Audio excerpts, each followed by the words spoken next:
We enable because we're trying to help. There's some kind of a crisis, it might be a big one, it might be a little one, and we are trying to help someone that we care about. And we make all kinds of mistakes with the very best of intentions, at least early on. Later on, as things get worse, we may realize that we're enabling and we just don't know what else to do. But let's begin by talking about the ways that we may enable. And this will change depending on your relationship to the person. Is this a younger person? Is it an older person? Is it someone that I'm married to? Is it a child of mine? Is it an older parent? What is it?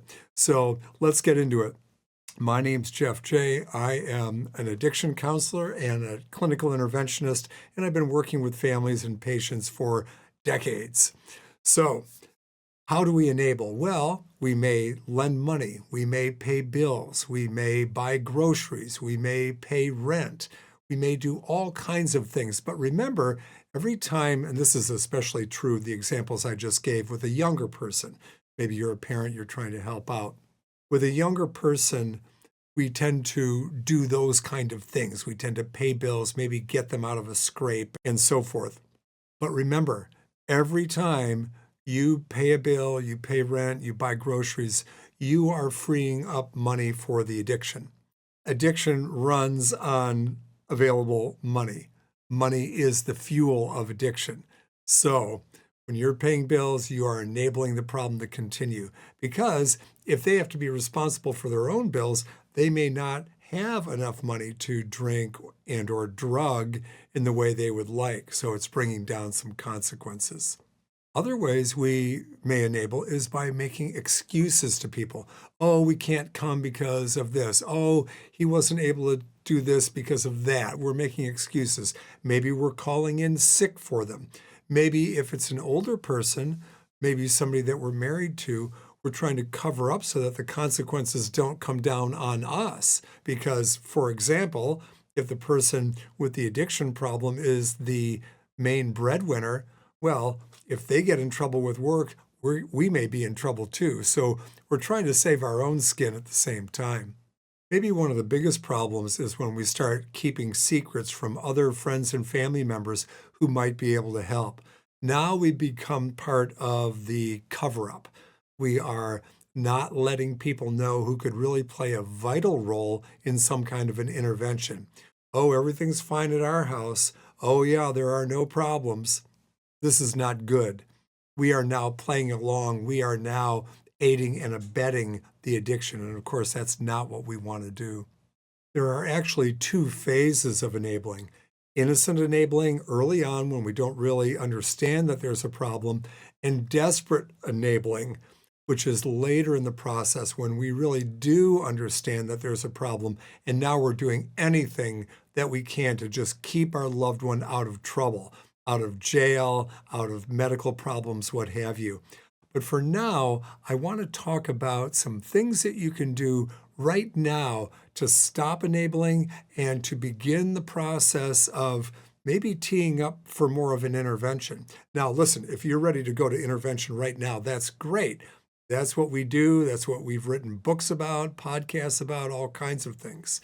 You can work with a clinical interventionist like myself.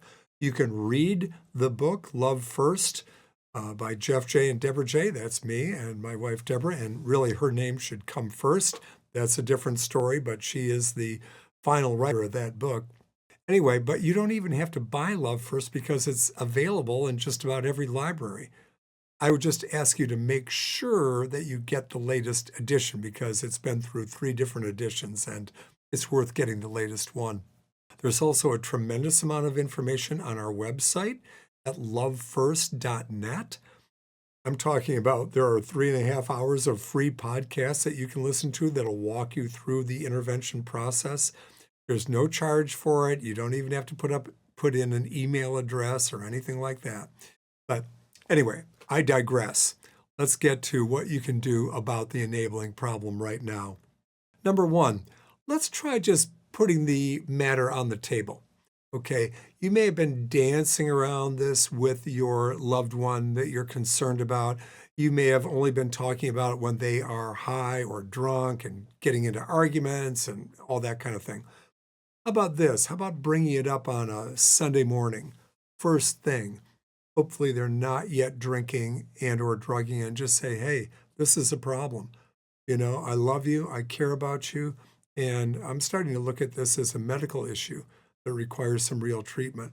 If you want help, I will help you get help. Uh, I care about you and I believe in you. Now, I wouldn't expect this conversation to necessarily go a great distance, but you're at least getting everything plainly out on the table in a very calm and non argumentative kind of style. And that's a good first step because a lot of times, like I say, we just dance around it. We don't talk about it. And so that's the first thing you want to do is get it on the table. The next thing you want to do is make sure that you stop lending money, stop financing the addiction, stop bailing the person out financially from different scrapes. Again, money is the fuel of addiction. The less fuel you're giving, the better off everyone is going to be. Number 3, start your own recovery. Start learning more. Start reading. Again, there's so much on our website. It's so easily accessible. It doesn't cost anything. You don't have to go to someone's office. You can also listen to our Best Minds podcasts, which are on the website, or both Intervention Workshop and Best Minds podcast are available on Apple Podcasts and Spotify. So easy to get to. And then there's also Al-Anon, Nar-Anon, Families Anonymous. These are really great 12-step programs for the families and friends of alcoholics. And you can get a lot of support for what you're going through just by attending these meetings. And then number 4, learn more about what the ultimate solution is going to be. What does an intervention actually look like?